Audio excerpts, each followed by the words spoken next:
We're proud to support the craft of journalism.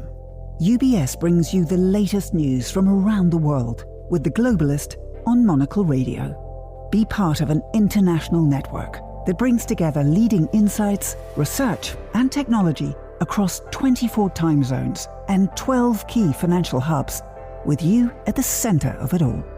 UBS. Advice is our craft.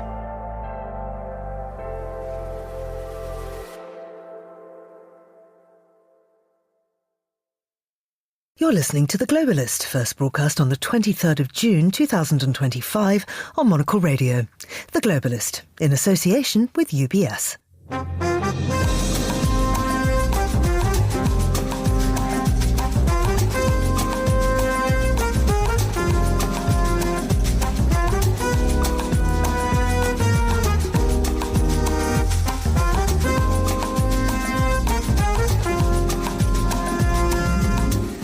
This is The Globalist, broadcasting to you live from Midori House in London. I'm Georgina Godwin. On the show ahead... The strikes were a spectacular military success. Iran's key nuclear enrichment facilities have been completely and totally obliterated. Donald Trump speaking on Sunday morning. We'll analyse the US attack on Iran and ask what happens next as we check in with our correspondents in the region to get the latest on the ground and how it's been covered. Then... hydrogen can already be used as a zero-carbon solution to at least power the aircraft when it's not flying.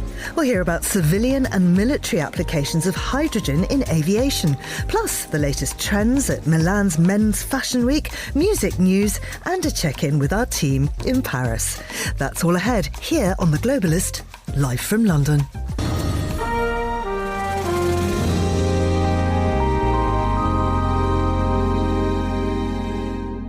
Yesterday, Donald Trump announced that the US had struck 3 of Iran's nuclear sites, calling the operation a spectacular success. Iran has responded with missile fire on Israel, and global powers are urging restraint as fear of a wider global escalation grows. So what's at stake and how close are we to the brink? Well, I'm joined now in the studio by Dr. Marian Messmer, Senior Research Fellow in International Security at Chatham House, also by Alison Kaplan-Sommer, a journalist for Haaretz in Tel Aviv, and from Dublin by Scott Lucas, Iran expert and adjunct professor at the Clinton Institute, University College Dublin. Thank you all so much for joining me on this very busy day. Marian, I know you're actually on your way to the NATO-summit right now. I wondered if you could talk us through the strike and exactly what happened. Yes, of course. So the United States decided to get involved in Iran, and it did so by conducting a relatively large-scale series of aerial strikes. And most of the planes were coming from the United States, and they wanted to get to the region as stealthily as possible. So some of the planes ended up taking off towards the Pacific in a sort of decoy flight pattern, whereas the rest headed towards the Middle East straight away. It would have been quite a grueling flight for the pilots, around 18 hours of flight time with mid-air refuels and so on. So this was well planned from a military perspective and had a lot of support from some of the aircraft carriers and other equipment that the US had already pre-positioned along the route. So, Scott, why now, given that Trump gave a 2-week window, and is it legal? What has Iran said about that aspect of it? Well, first of all, it's not legal. I don't think we'll see this come out in a formal finding, although Iran is taking this to the UN Security Council, taking it to the International Atomic Energy Agency. But it's not legal because there was not an imminent threat of a nuclear weapon from these facilities. I mean, Marian can say more, but Iran had enriched uranium up to 60%. 60% is short of the 90%. Which is needed to produce a nuclear bomb. And while this might be a breakout capability, the International Atomic Energy Agency had said in the past week that Iran was not producing a nuclear bomb. The U.S. intelligence community had said Iran was not producing a nuclear bomb. So, there was not, this is not a preemptive strike that would have been justifiable. So why do it? Donald Trump got manipulated by Israel. We would have been talking just over a week ago about U.S.-Iran negotiations to try to put limits on Iran's nuclear program. But the Israelis put Trump into a box when they decided in mid-May they were going ahead with the attack. Trump decided to support that attack on June 8th. And then when he wobbled earlier this week and said, all right, maybe I'll decide within 2 weeks, he did so for two reasons. One is he wasn't sure the bunker busters would be effective. He was assured they would be so, including by the Pentagon. And secondly, he was worried about a split within the Republican Party, specifically within Trumpists, over whether he had support for this strike. And his advisors told him they felt they could carry enough support from the Trumpists if this was a specific one-off attack. I'd like to bring you in, Alison, from Tel Aviv. Iran's already retaliated against Israel. Can you give us the details on that? Yes, well, we had a very direct strike on a neighborhood in a rather affluent part of Tel Aviv that completely obliterated a building. You look at the footage of the photos, and it is so destroyed. You cannot believe that nobody died in that attack. But Israelis were very obedient about following the orders of their home front command, and everybody was in a shelter, in a safe space. So there were no fatalities there. But there was also a hit on a suburb called Nes Ziona, and in the city of Haifa. So Israel is feeling the effects of these retaliations. Overnight last night, there was a siren, and everyone went to their shelters. And we learned that one missile had been launched and then later intercepted. So everyone seems to be watching and waiting to see how this escalates. For now, though, Israelis are very much hunkered down. Normal life has ground to a halt. Only essential workers are going to work. There's no school. And everyone is going to wait and see what Iran does. It's interesting because it felt for several days we were sitting around and waiting to see what President Trump would do. And now that he's attacked, we are now in the position of waiting to see how Iran responds. And Marion, the extent of the damage to the nuclear plant still isn't verified. I mean, as far as you know, what effect will this have on Iran's nuclear industry? And is there any ground level contamination, which of course is a huge worry? Yeah, that is a huge worry. So what we know is that the IAEA, as well as other local verification agencies, have said that there has been no increased radiation increase, which would be in the air. So it is possible still that there might be radiation contamination in the ground, and that's also, of course, something that could still take place over the next few years if there is nuclear material that's now entrapped underground, and you could get leakages through water flowing through and so on. So that, of course, remains to be seen. But what's interesting to me is that we, of course, had the very triumphant statement from President Trump, essentially saying that these sites had all been completely obliterated. But the IAEA and also Iran were very quick to say that actually you can't verify that yet. And Iran also said additionally that they had already begun to evacuate these sites. We also know that the IAEA had been notified by Iran before all of this started that they were working on a new enrichment facility, and they had invited the IAEA to inspect. So in other words, continuing to try to comply with some aspects of their safeguarding obligations. And so that means that there is likely to be another site, perhaps under deeper underground, under the Isfahan site, which was not targeted with some of these bunker buster bombs, where Iran might potentially already have other centrifuges, or at least might be able to build centrifuges.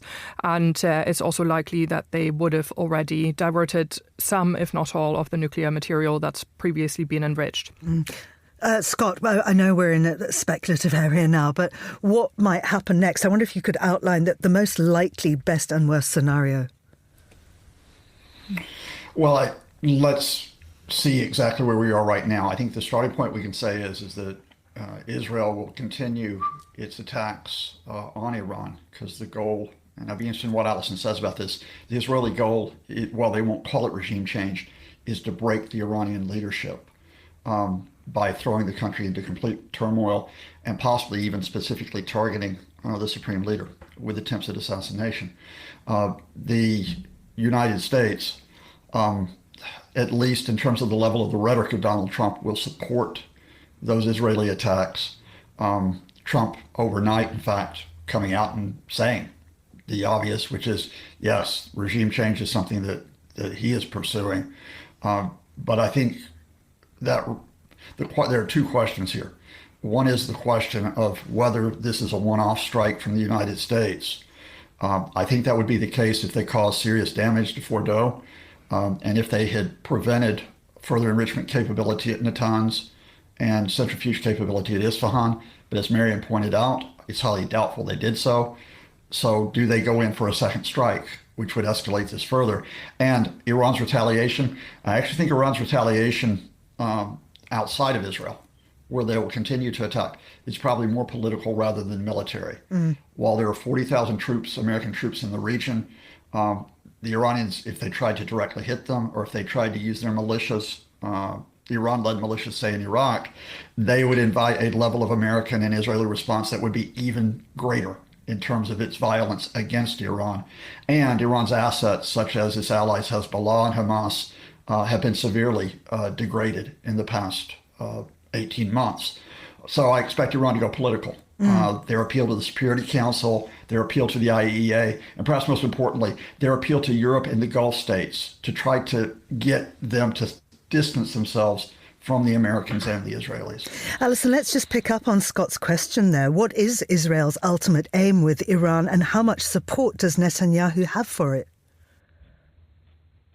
I don't think anybody in Israel, I'm talking about the population, and I would say the vast majority of the political leadership, views the goal of what's happening now as trying to promote any kind of regime change in Iran. I don't think that Israel has that kind of hubris. Prime Minister Benjamin Netanyahu is not talking in those terms. We've had some irresponsible statements by some cabinet members, notably our foreign minister, who's hinted at that.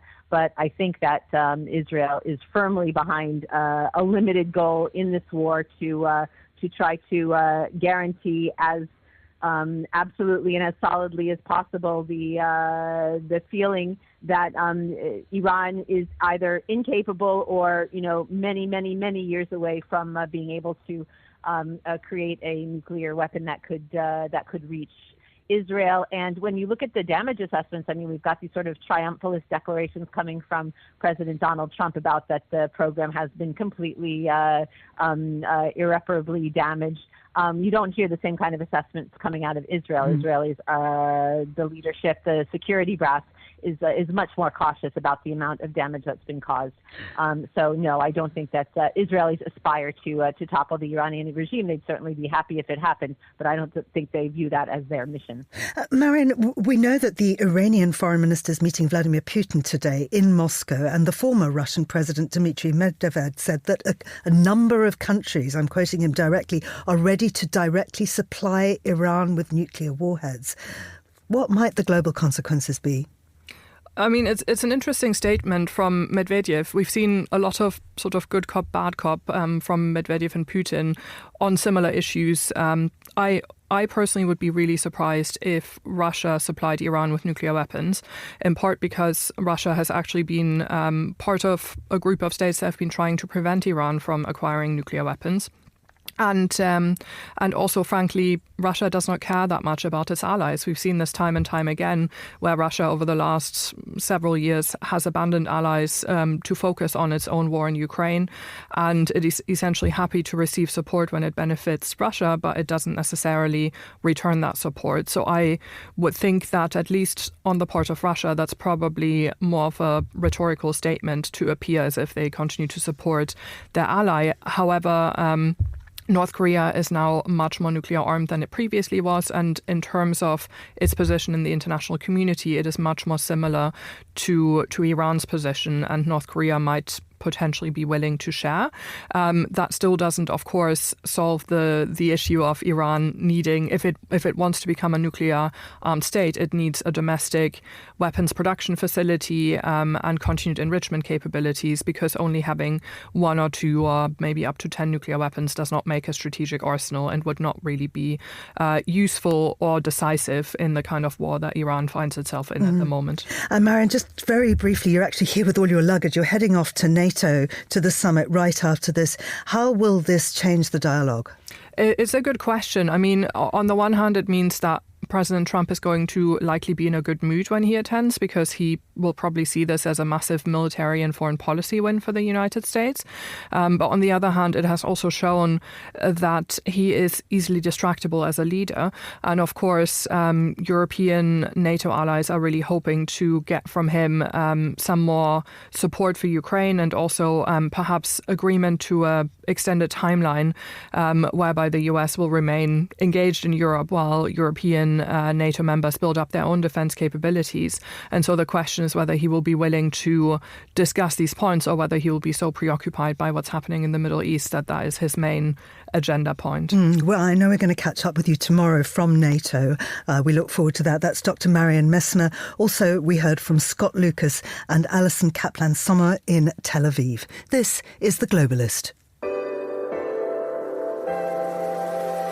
Craft is its own reward, which is why at UBS we're honoured to work alongside over 50 of today's leading Nobel laureates, each an expert in the art of economic science, bringing you engaging discussions, actionable insights, and inspired solutions, all focused around the questions that shape our world today.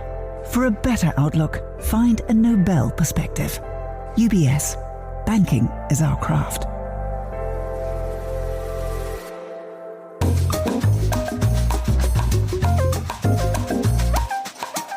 It's 10:15 in Dubai, 7:15 here in London. Well, let's continue to look at how the region is reacting to the US attacks on Iran's nuclear sites. The Gulf is bracing for fallout, literally and figuratively. Flights are being grounded, US military bases are on high alert, and Gulf governments are scrambling emergency measures. Our regular Monocle contributor and journalist Inzi Rashid is tracking the rapid developments across the GCC and joins me now. Inzi, good morning to you. Many thanks for coming on. I know that it's a very busy day for you there too. What is the latest on the ground? Good morning, Georgina. Yeah, I think scrambling is probably the perfect word to describe how people are reacting to the ongoing situation here in the region, particularly the Gulf governments. There has been a lot of communication over the last 24 plus hours or so around this situation as it developed heavily over the weekend. Yesterday, the UAE, Qatar, Saudi Arabia, Kuwait leaders all discussed the regional implications over a phone call. It's my understanding from sources within the UAE government that the conversation was mainly around de-escalation, what they can do in terms of dialogue to de-escalate the situation, but also their concerns for radiation being one issue. Yet there hasn't been any detection of radiation whatsoever, but is something that was discussed on the call, but also the safety for residents within the GCC country. I think the big issue that the GCC countries face is a potential Iran attack on any US bases in the region. We know that there is huge bases in Bahrain, here in Abu Dhabi, in Qatar and Kuwait as well. And that is the big worry for a lot of the GCC leaders who hopped on a phone call yesterday and bashed out their ideas to de-escalate this conflict, which rapidly and aggressively escalated over the weekend. Now, I know one consequence has been a huge disruption in air travel. Yeah, huge. So British Airways have, and the disruption has been ongoing for quite some time now. But yesterday, British Airways decided to cancel all flights in and out of Dubai and Doha. They were just too worried to let their aircraft in the air as the fighting continues. Also, Singapore Airlines, they have also decided to stop all flights in and out of Dubai and Doha. We've seen that there are no flights coming in and out of the UAE to and from Israel. So, yeah, high alert for a lot of the airlines as well. And, you know, Dubai Airport is a main airport. It's a real connector to the whole world. And so that will have caused a lot of disruption for many passengers across the globe, no doubt. And of course, we're looking at similar happening in the world of shipping, because one of the possible courses of action that Iran might take is closing the Strait of Hormuz. I wonder how that would impact impact not just on regional but also global supply chains and the oil market? Yeah, massively, Georgina. Look, 20% of the world's oil flows through the Strait of Hormuz, around 20 million barrels a day. The GCC members, Saudi Arabia, UAE, Kuwait, all heavily rely on the strait to export their oil mainly to Asia. Now, what happens if it closes? It could trigger a global oil price spike. We've already seen slow indications that that's happening already. It will fuel inflation in the US and worldwide, and that's what Iran are suggesting that they want to do in order to kind of do a soft diplomatic attack to the United States. But it would also be huge economic self-harm for Iran as well, which uses the same waterway for its own oil exports. It risks drawing Gulf Arab states critical of Israel's attack further into the conflict to protect also their energy interests as well. And then you look further afield, and also another country that is potentially being drawn into this whole saga is China. 90% of Iran's oil is bought by China, and they would be severely affected if the strait was to close as well. And tell me, is there any indication that the Gulf states might try and mediate between the US and Iran, or are they in purely defensive mode right now? I mean, I think what is going on, and from the conversations that I've had, particularly within the UAE government, there is constant back-channel negotiations taking place between Iran and between Israel, particularly the UAE. They find themselves in a very unique situation where they've got close and strong friendship with Israel and the US, and also Iran as well. So they've got a foot in all of those camps. So they will be working very hard behind the scenes, not a public display. That's not something that particularly the UAE and other GCC countries will want to do. They'll be working behind the scenes to try and bring all of these players to the table. They've all got to tread a very fine line. But I do believe that particularly the UAE, perhaps Qatar, we know that Oman was already playing a role as well. They will all try and bring these players to the table, try and get them to talk and to de-escalate, because they don't want impact in the wider region, but also in their own countries as well. Inzi, thank you very much indeed. That's Inzi Rashid, Monocle contributor and journalist, speaking to us from Dubai. Still to come on the programme. Hydrogen can already be used as a zero-carbon solution to at least power the aircraft when it's not flying. We'll explore the many applications of hydrogen power in aviation. This is The Globalist.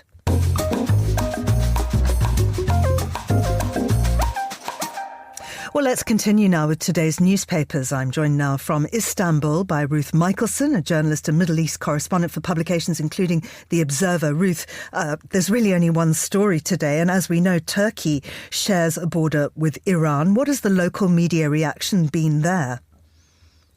Well, we're seeing a lot of reaction to comments by the Turkish President Recep Tayyip Erdogan and also the Turkish Foreign Ministry. Both of them have been warning about the risk of American strikes on Iran and saying that this raises the risk of regional conflict spreading globally. Reuters mentioning that Erdogan has good personal ties with US President Donald Trump, something new for this second Trump term, and has spoken to him twice by phone since Israeli attacks on Iran began. Also mentioning that he has voiced support for Tehran and spoken to his Iranian counterpart twice as well.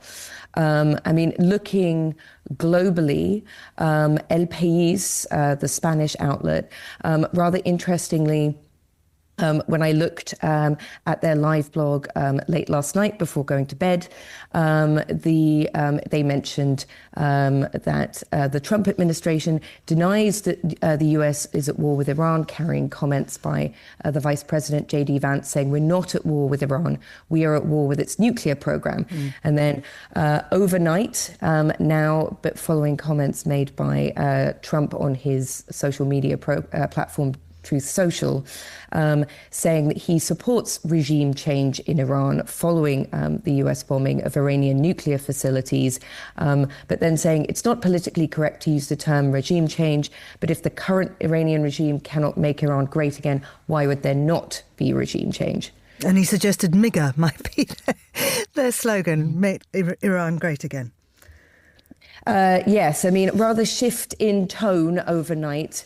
And of course, mentioning of something that you, and he's mentioning something that you were just discussing, which is the Iranian parliament recommending the closure of the Strait of Hormuz, which would have enormous impact. Le Monde, with their own live blog, carrying Trump's comments talking about catastrophic damage to Iranian nuclear sites, and also carrying comments from the French President Emmanuel Macron, saying that essentially return to diplomatic discussions is the only way to achieve the aims that we all want, which is that Iran wouldn't obtain a nuclear weapon, and talking about curbing an uncontrolled escalation across the region. Let's turn to Germany. What's Der Spiegel saying? Well, Der Spiegel has an incredibly precise rundown of the potential damage at the Iranian nuclear sites, going through each one, looking at what activities were being carried out at the site, whether these activities have been damaged enough to prevent Iran potentially obtaining a nuclear weapon in future, analysing the satellite photos that we've seen emerging of each site, and essentially saying that the main damage is likely to be at the Fordo nuclear site, indications that tunnels around the mountainous site might have been damaged, and saying vibrations from the detonations alone could have caused damage to running centrifuges. But then at the same time, Der Spiegel also running a piece a little bit less detailed, asking what Iran's options now are, saying both are dangerous, and then essentially just having two options, one being returning to the negotiating table and the other being a military escalation, so sort of boiling it down there. Let's have a quick look at China, the South China Morning Post.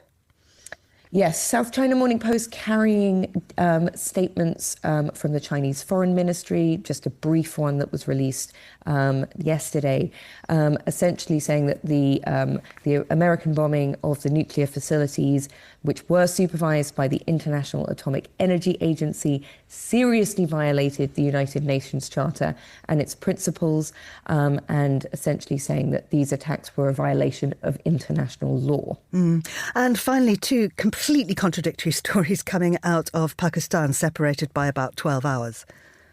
Yes.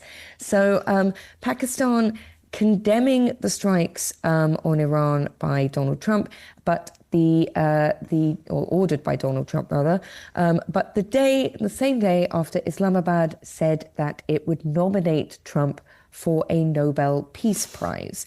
And so some detail here in Reuters about people marching through the streets of Karachi, the largest city in Pakistan, protesting against the US and Israeli strikes on Iran, walking over a large American flag with a picture of Donald Trump on it. But as you say, the day after, earlier on Saturday, Pakistan had said it was nominating Trump as a genuine peacemaker because of his role in bringing a 4-day conflict with India to an end last month, that it was nominating him for a Nobel Peace Prize because he had demonstrated great strategic foresight and stellar statesmanship. So that obviously lasted about yes, as you say, maybe 12 hours at a push. Ruth, thank you very much indeed. That's the Istanbul-based journalist Ruth Michelson. This is The Globalist.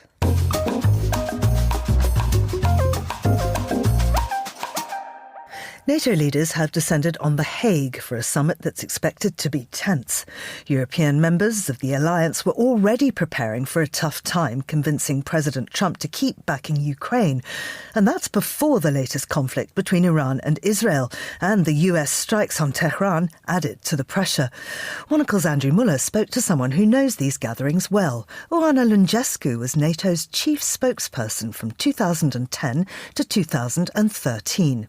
Andrew caught up with her at the Globsec Forum in Prague and began by asking about the mood ahead of the summit, which officially kicks off tomorrow.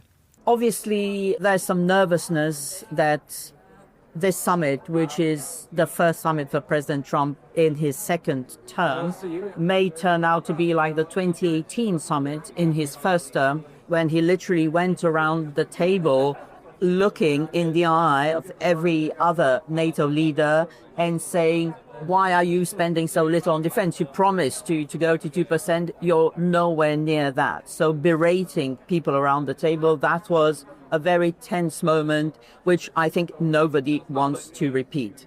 Which is why, on the one hand, since 2016, 2017, 2018, NATO allies have been investing significantly more in defense, but clearly that's not enough. And why this summit in The Hague will be a quite short and sharp summit with a single working session of the 32 allies, so no other guests, literally talking cash, but also talking capabilities. So talking not just how much they need to spend, but also how they can boost the defense capabilities and the defense industrial base in Europe in particular, but also across the Atlantic.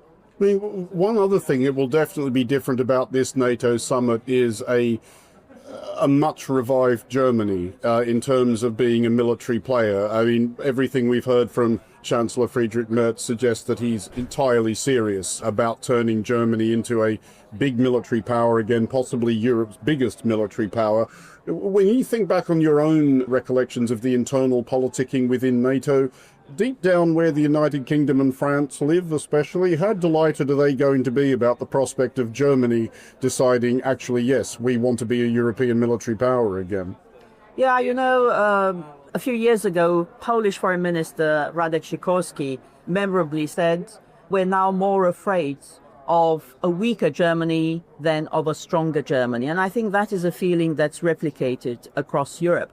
People are glad to see revived German leadership on defense because, of course, Germany is the biggest economy in Europe.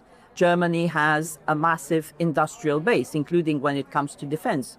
So where Germany goes, the others can follow much more credibly. And Germany is also taking a much clearer role in terms of the coalition of the willing, for instance, for Ukraine, should there be a ceasefire, and sort of playing that leadership role. People are looking up to Germany to make things happen. And of course, they have put €1 trillion on the table, half of it going on defense and half of it for infrastructure. And that's a big deal.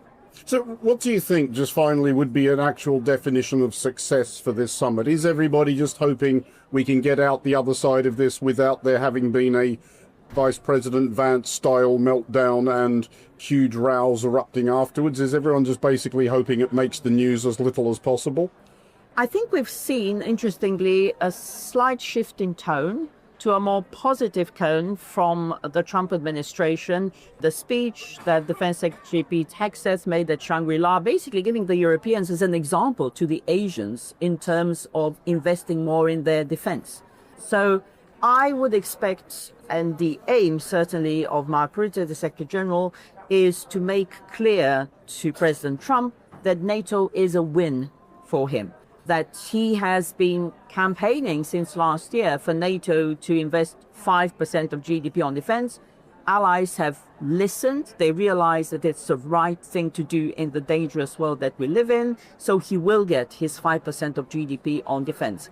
I think one of the tests of the success of the summit will be how long does it take for allies to get there. And there we already see a lot of horse trading between the Balts, for instance, the Baltic countries saying we need to reach that aim, that target by 2030. especially if we think that the Russians can reconstitute and maybe attack us in NATO within 3 to 5 years. On the other side of the spectrum, you have people like the Italians and the Spaniards who are barely reaching 2% now, saying, no, it's got to be a whole decade, 2035, with Mark Rutte trying to present a compromise in 2032. So I think time will be the test of whether Europeans and NATO allies as a whole are serious about their defense. That was the former NATO spokesperson Oana Lungescu in conversation with Monocle's Andrew Muller.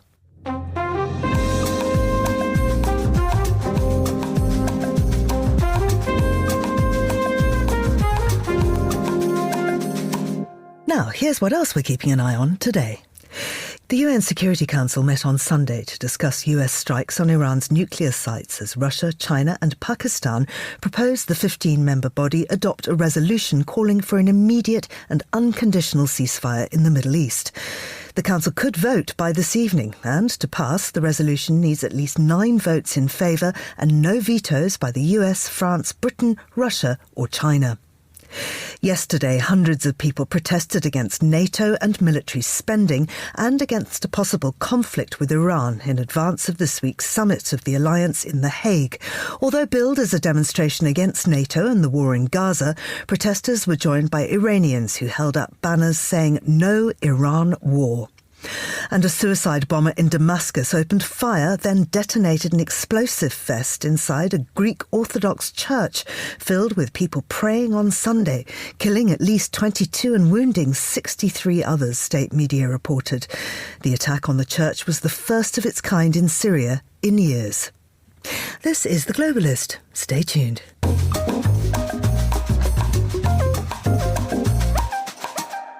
Now, the Paris Air Show has wrapped up at Le Bourget Airport in the north of the French capital.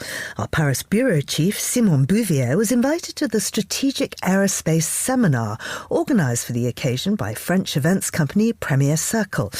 In the last of a series of interviews on the future of flight, he spoke to Tahas Vankovic, the CEO of a company bringing hydrogen fuel cells to the aviation industry and helping battery-powered aircraft fly further.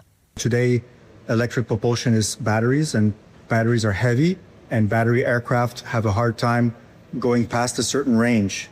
So the whole VTOL sector that you probably heard about, urban air mobility, the air taxis, it's really short distances because that's the limitation of the battery. Our technology basically can extend the range of such aircraft by a factor of 3, by a factor of 10, maybe more.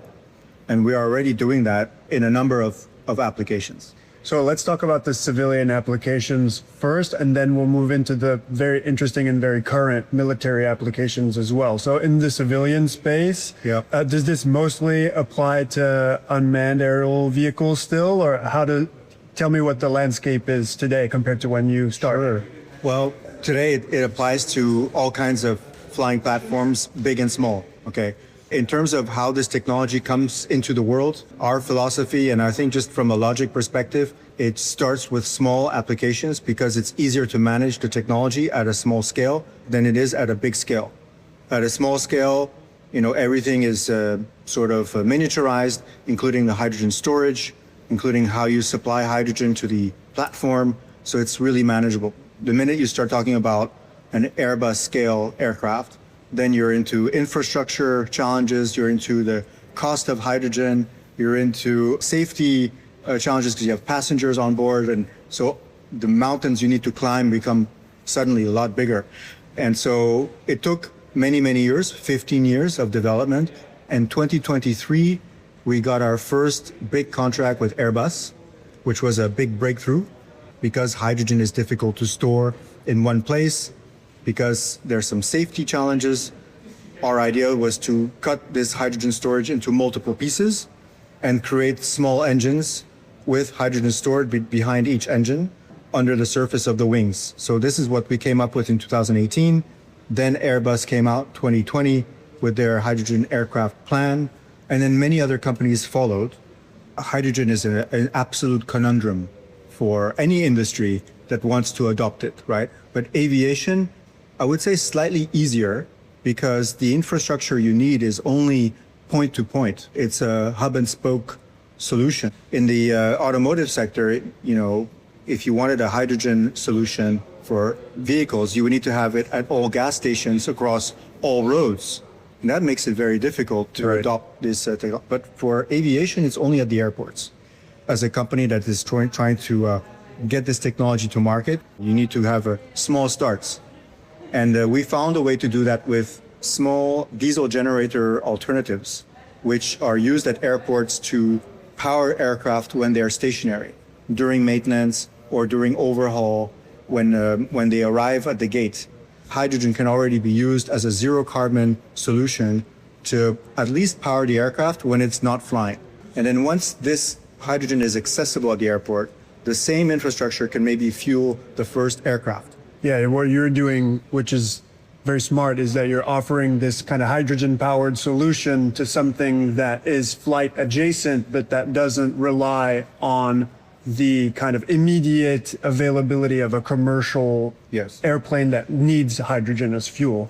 But there's also, as you mentioned, the kind of production issue with hydrogen. Can you talk about what the state of competitiveness of hydrogen as a kerosene alternative essentially is?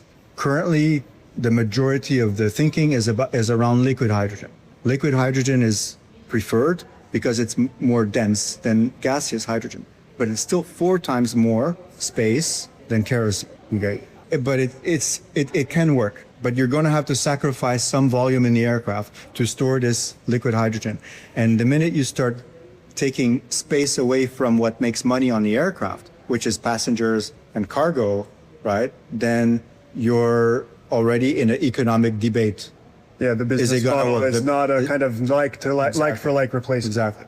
So we need to work on space reduction, and there are new technologies coming, okay, which we're monitoring very closely. So we've been involved in solid state hydrogen storage for a long time. I mean, if all goes well with this technology, we could perhaps be just double the volume requirement of kerosene for the same energy store. Can we talk about some of the applications that you've been working on for defense and what the kind of very promising use cases that we're seeing with this technology right now? So in the defense use cases, it's really about staying up in the air as long as possible, not being seen. Okay, so being quiet. Electric UAVs have the advantage of being quiet. They also don't have any thermal signature because you're not burning anything. So you're quiet, you have no thermal signature, you can go low altitude, so avoid radar, and if you can fly very, very long distances at low altitude, you're starting to be able to do the job of much more expensive high altitude aircraft that need to carry, $1, $2, $3, $5 million payloads, which are cameras that can see to the millimeter on the ground. But if you're flying low altitude, you don't need these sensors anymore. You can use cheap sensors, so everything becomes cheaper. And the whole trend right now in defense, as we have seen from the conflict in the Ukraine, is the tendency to use super cheap unmanned aircraft, right? Huge amounts of super cheap unmanned aircraft to overwhelm the enemy and go after very expensive equipment. So hydrogen has a role in increasing the capacity, the flying time, and the independence, autonomy of these small, cheap unmanned aircraft. And that's the type of opportunity that we've seen and where this technology is currently going. That's Tahas Vankovic, the CEO of H3 Dynamics, speaking to Monocle's Simon Bouvier. And there's more from Paris on the way. This is The Globalist.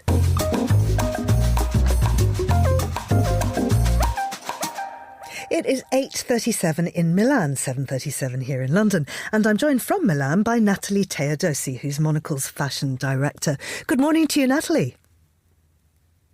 Gina. Tell us, how is Milan's Men's Fashion Week shaping up so far? It's been an interesting season. It's been a much lighter schedule than usual, which meant, we could take our time a little bit more and we had more time for lunch breaks, which was great. But at the same time, it was quite obvious the aftermath of all this cycle of hiring and firings that have been happening inside the big luxury houses. It meant that there are noticeable absentees from Fendi to Gucci especially, which is one of the big draws, and consequently less attendance by international buyers and press in Milan. So I would say it's been a little bit less successful than other seasons, less ideas being passed around, and a smaller delegation here in Milan. And what's the mood like? The mood, I mean, as expected, is a lot more somber. It started okay, but of course on Sunday, when everyone woke up to the news about the U.S. bombing Iran, it did become a lot more somber. And what's I think good is that designers are addressing it in a very subtle way. Some just said that they wanted to offer clothes that are very light, color palettes that are very calming, because there's just so much going on. And of course, I was always curious to see what Miuccia Prada has to say, because she really does think fashion in the wider context. And what she was saying, I mean, she was quieter than usual, which was interesting, and very pensive. And what she said is that we need a change of spirit, and she wanted a palette cleanser for her show. And her co-creative director at the end, when he was asked about the situation, he just kind of put his hands up and said, what could we even do? We can just try to put a smile on people's faces and use beauty and fashion as a moment of escapism. Now, I understand there's a notable British delegation in Milan. Yes, the London men's shows have been cancelled, fortunately or unfortunately, because there wasn't enough resources and enough brands showing. But the brands that do have significant menswear business are here in Milan, from Paul Smith, who took everyone to his Milan showroom and did a very beautiful, actually speaking of escapism, it was a very joyful show, beautiful colors. He came down, running down the stairs, very optimistic person. So that was a really nice show to see. And for the past few seasons, Dunhill is also part of the Milan's calendar, and the brand has been going through a significant revival. So it's interesting to see it come together and to see British tailoring and craft represented as part of the week. What have been your personal highlights? I would say, actually, one of the personal highlights was off the calendar. I went to the Zegna showroom this week. Zegna actually shows on the Monday afternoon. This season, they chose to go to Dubai, which is a huge market for them, and do their big show there. But they invited editors for private appointments. So it was a much more intimate presentation, but it was a really strong collection. And what's really interesting is to see how much they're investing in just pushing the boundaries in terms of quality and craft even further. There were these incredible hand-woven leather jackets, knits that took up to a year to make. And yeah, they're targeting the higher end of the market, and they're doing an amazing job. So it was really special to see the collection up close and touch such special garments. And Natalie, there have been changes at Etro, and in fact more changes coming. Yes, so at Etro, the creative director is in place, but there's changes in the marketing suite. They brought someone on from the hospitality industry just a month ago, and I was having a conversation with them at their presentation, and what stood out was that they're starting to think about how they're marketing the brand differently. And they said that they want to make it a media brand as much as a fashion brand, and tell stories and create more of a lifestyle around the brand. We were saying that, they have beautiful product, but there's only so many blazers and shirts that you can buy if you don't connect to the brand. So I think we'll be seeing a lot more interesting campaigns and storytelling, maybe some books coming out of ETRA. So that's one to watch as well. Absolutely, really fascinating. And talking about lifestyle, Natalie, there you are in Milan with all these fantastically glamorous people. There must be a real social buzz. Tell us about the parties. The parties have also been a little bit more quiet this week. But what's really nice in Milan, especially in June, because it's so sunny, even the presentations themselves become social events. And for example, Todd's is always a highlight for everyone who's attending these shows. It happens at Villa Necchi, and it's also a cocktail, so people can linger around the pool. You can have drinks. They work with Hotel Cipriani to also share nibbles and little snacks, so that they really take hospitality seriously. And we love kind of going to these presentations because there's a real kind of feeling of camaraderie and people getting together to chat and linger around. Natalie, thank you very much indeed. That's Monocle's fashion director, Natalie Teodosi in Milan. And this is The Globalist on Monocle Radio. With UBS, you have a truly global partner, incorporating new technologies, innovative approaches, and unexpected opportunities, leading you to insights that help answer the questions that matter, delivered with passion, care, and unmatched expertise. Because it's about rising with the dawn each day, knowing that we can do even better. That's what banking is to us. Not just work, but a craft. UBS. Banking is our craft.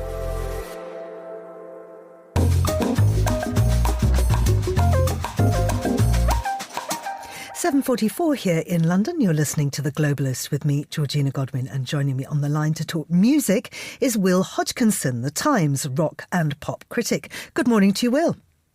Good morning. I have to ask you one thing before we start. Is there a tune that you start off every morning with? No, there's a tune that might be stuck in my head, and I may not necessarily want it to be stuck in my head. Right now it's Von Dutch by Charlie XCX for some reason. Excellent stuff. Now, Charlie XCX, of course, features on the bill for Glastonbury, which is coming up. Huge clash, though, with some other big artists. Tell us more about that. Yeah, this is the Saturday night mega clash. And so all of these three, for people who haven't been to Glastonbury, there are three stages close to each other. There's the Pyramid stage, the other stage are West Holts. They're not very far. So you could wander from one to the other, but you've got Neil Young on the Pyramid stage. He's 79, so it's very unlikely he'll play Glastonbury again. And of course, he's got so many classic tunes, Heart of Gold, Rocky in the Free World, the list goes on. Then you've got Charlie XCX, who the big pop name of last year, Brat, it became such a cultural phenomenon. It went beyond the album and became a pop moment, I suppose. And then the latest, or the newest name is Doichi, who's an American rapper who is really, really good, really interesting, and suddenly blown up. There's a song called Denial is a River, which is a big hit, another one called Anxiety. So it's a generational clash. And, it's these three very, very different artists, all very good in their own way, all playing at exactly the same time. And this is, of course, provided you can get a ticket. This has long been a huge problem for Glastonbury, that the people, just simply the weight of people wanting to attend. Lots of articles in the papers this weekend about people trying to get in by foul means, if you like, climbing under fences and things, although it's a very, very secure site, and being put into Glastonbury jail. What can you tell us about this demand for people just to be there? Well, I have to say, I didn't know about the Glastonbury jail, the holding pen. That's a terrible image to behold, because in a way, the whole thing is a Glastonbury jail. Once you're in there, there's no escape. I know. I mean, it's huge. It really is. It's the thing about Glastonbury is that it's only a music festival, but for some reason, and I'd say it's really happened in the last 10 years or so, it's become this national obsession. So in my job, I'm reviewing concerts all the time and other festivals all the time. And the paper will say, okay, we want, 400 words on Reading Festival or whatever it is. With Glastonbury, it's total obsession. The more they can get is as good as possible. So it's interesting. I don't really know why. I think it's probably because it's televised by BBC. I think that's That's my main explanation as to why it's become so big. But yeah, it's a phenomenon. Well, it's also featuring in politics right now because Keir Starmer wants kneecap to be banned from Glastonbury. Well, I think Keir Starmer is being very foolish here because Kneecap is, a Northern Irish rap group who nobody had really heard of, outside of the music world until recently when this all blew up that they were accused of supporting a terror group. Well, they're very, very pro-Palestine, but that's a very different thing. And it all hinges on something rather ridiculous, which is one of the members picking up Hezbollah flag, which I think was thrown onto the stage at a concert about 6 months ago. So, the kind of stuff that happens all the time. So it's become this big called celeb.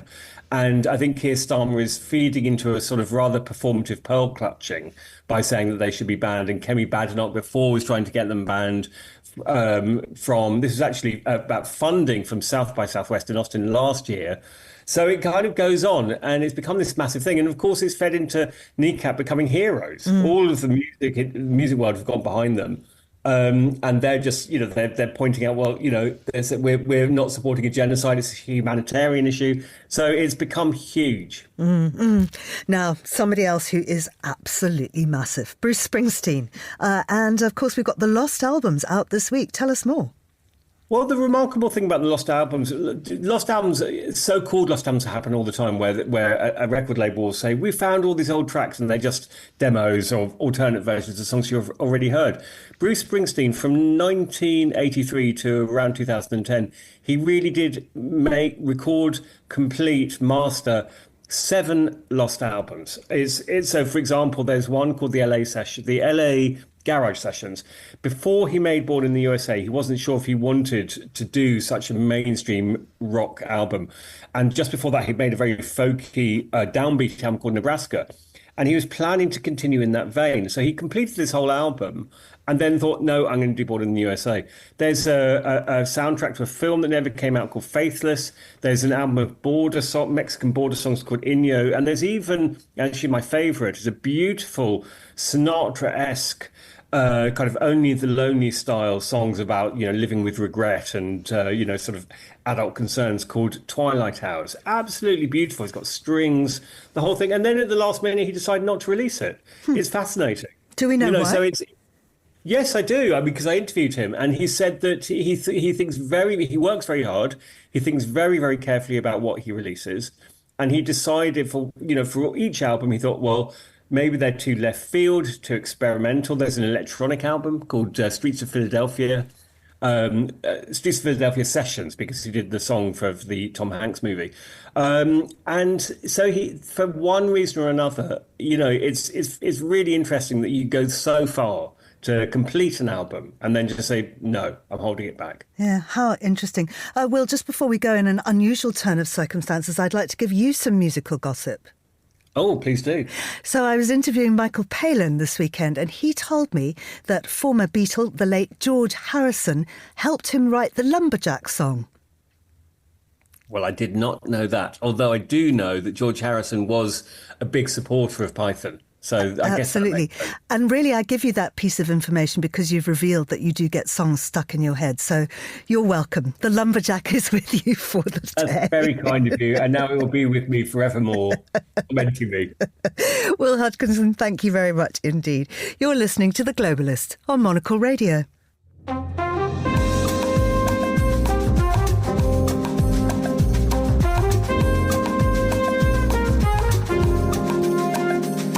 We head now to Paris, where all this week Monocle will be broadcasting 2 live shows every single day. From our radio studio in Rue Bachemont, Monocle presenter Emma Nelson will be bringing us both the briefing and the daily. And she's on the line now. Emma, it's so good to speak to you. We never see each other because one or other of us is always in studio or somewhere else. And it's great to have a chance to catch up. Possibly not as publicly as this, but lovely to speak to you. It's so nice to speak to you too, Georgina. And I do do think that actually the majority of the times that we do talk to each other, one of us is on the road. You're either on the other side of the world doing some amazing book adventure, or I am here sort of holding the fort in Rue Bachermont in Paris for the next week or so. But yes, I know exactly what your studio looks like, and you know exactly what my studio looks like. It's very comforting. Isn't it? So what is the plan for the week? What are you there for? Okay, so this is week 2 of a sort of a Monocle road show, and last week was Swiss Week, and Andrew Muller held the fort in Dufourstrasse 90. He did the briefing and he did the daily every single day, and now the charabang, the Monocle party bus has packed up and jumped on the TGV, mixed metaphors here, and has headed up to Paris for the next week. It is going to be a super busy one, because like Andrew, we're having 2 programs per day. One live, the briefing at 1300 Paris time, and then the daily, the usual format from 1900 Paris time, when we get, and this is the exciting bit, voices that we don't necessarily manage to coax into our London studio. So it's really quite nice to set the tone from a slightly different perspective. If I just give you an example of what we're going to be doing on the briefing, for the example for today, you know, we're going to obviously be covering Iran and the US. This is something that these are news items that don't go away ever. But what we can then do is have a look at how Europe and how France is assessing its next move. So it's quite nice to shine the spotlight from a different place to sort of add a sort of bit of fresh information and fresh view. Absolutely. And of course, the Daily always has the panellists live in the studio, and you've got a completely different pool of contributors in Paris. Yes, we do. And what we do and we don't, we sort of have a sort of, we have our friends here, which is, you know, which is what Monocle's really, you know, we're quite proud of, actually. So when we talked last year, when we came out to do Monocle in Paris for a couple of weeks, that was a 2-week residency during the Olympic Games. And it was at that point that we sort of paved the way for a more permanent sort of rotation of lovely people that we could bring in. And now that we have our new studios in Rue Bachermont, it seems to be, you know, an absolutely perfect opportunity for us to open the doors, get people in, add those different there's different voices in, and we got friends and family coming in too. So this evening's daily, we're going to have Simon Cooper. He's a regular on Monocle Radio. He brings a French view. He's lived here for the best part of 20-30 years. We have Adrien Garcia, who we know regularly from Monocle on Sunday, but we will be challenging him to say the word air fryer. That is a total in-joke for the Monocle on Sunday crew. But these are all people who we know who can actually bring us life from Paris. We've, you know, to have an office in Paris nowadays means you can actually add that wonderful twist. And of course, it's not just an office, it's a studio, it's a cafe, it's a shop. It's a really, really lovely space. And it's the perfect place, really, if you're basing yourself there for Paris Fashion Week, menswear, which is on too. Indeed. I know that you spoke to Natalie Theodosi a little while ago, and she's sort of zipping off the plane from Milan and should be going straight to the shows tomorrow. But she's told me already that obviously the big focus this week is going to be on Jonathan Anderson at Dior. This is his first showing as a new head there. And then she's excited about the Aurélie show, which is a brilliant Japanese brand.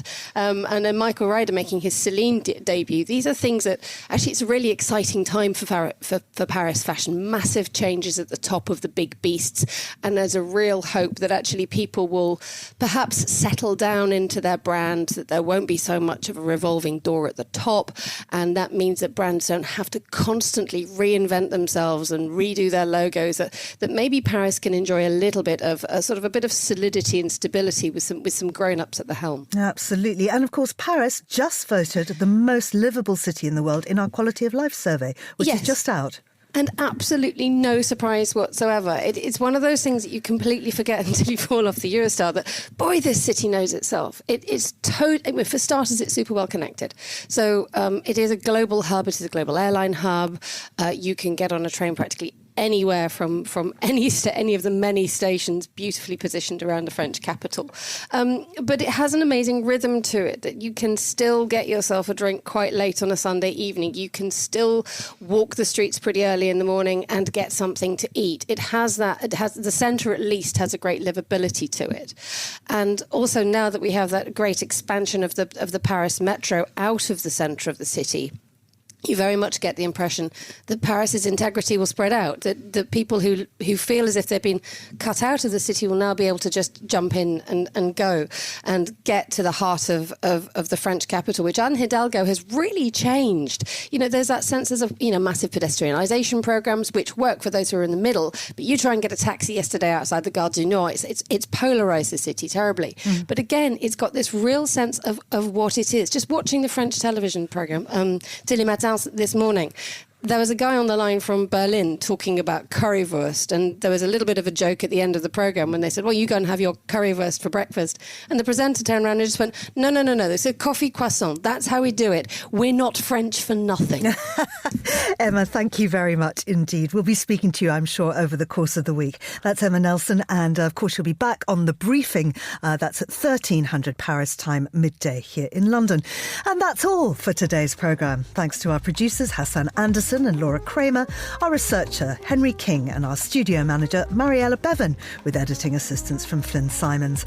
After the headlines, there's more music on the way. As I say, Emma back for The Briefing, and I'll be back on The Globalist at the same time tomorrow.